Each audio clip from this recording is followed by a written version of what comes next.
Russian Jews Ilai Agarishev and Olga Shpekterova had been thinking of moving to Israel with their two daughters for the last 6 years and even started studying Hebrew in Moscow. But Russia's invasion of Ukraine convinced them that it was time to leave now. I am really against the war, and I don't want to participate in it.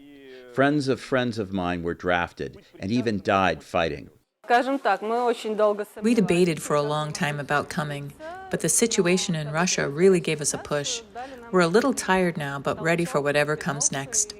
The Jewish Agency, which takes care of immigration and absorption of new immigrants to Israel, says that more than 30,000 Russians have arrived since Russia launched its war in Ukraine, and that the number of applications has accelerated since Putin announced the draft of 300,000 men into the Russian army. I think this mini wave of immigration has, of course, been ignited by the orders of Putin and his government to begin the conscription, some might say forced conscription, of reservists and others.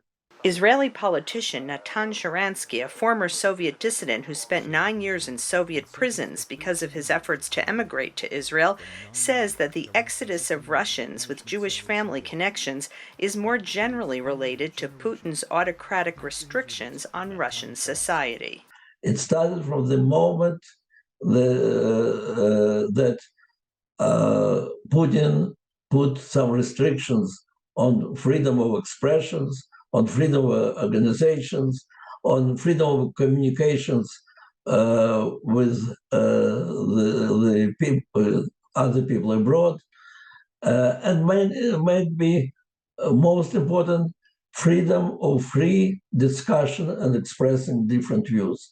I think that something is very frightening, especially to the intelligentsia. Many Russians are researching their genealogy in the Russian National Archives to find a Jewish grandparent, which would make them eligible to immigrate to Israel under Israel's law of return.